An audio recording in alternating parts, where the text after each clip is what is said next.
From my point of view, planning is the sort of thing that separates the men from the boys, really.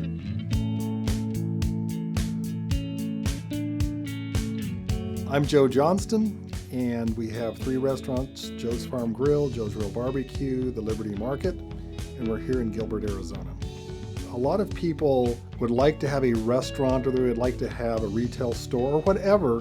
but they don't take the time to plan it out well, and that becomes very evident in the final product. So for me personally, I break it up into kind of 2 creations. The first creation is the creation in the mind, on paper, doodles, napkins, color swatches, photographs that you've cut out of newspapers or out of magazines, all those sorts of things kind of collected together into this image of what you want to create. And the amount of time you put into that first creation in the mind and on paper is directly proportional then to the second creation, which is when you actually do the bricks and mortar, you actually buy the uniforms, you actually create the menu and cook the food. None of those will be any better than the first creation, the planning phase. So if you just kind of did short shrift of deciding even something like, let's say, an onion ring, and decide, well, we're going to serve onion rings, but you don't decide up front that they're going to be hand breaded, and we like the panko style, and we want to have local herbs in them. If you don't decide that early on, you're just going to end up with bagged frozen onion rings because that's the easy choice at the end.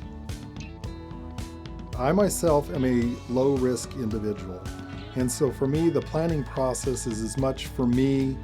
getting my concern about risk down as it is about actually creating the final thing. We've determined the location, we've thought through the economics of it, how many people would have to come through the door, how many people already drive by on the street, what are the demographics of our area. For me personally, I have to convince myself that it's a low-risk venture because, hey, it's our own personal money and it's our own time and effort that's going to be wasted. Even if the planning phase means, hey, you know what, we shouldn't do this because this is too risky, or this doesn't meet the demographics of our location, that planning phase is very, very important then to say yay or nay, and also to adjust the risk level mentally.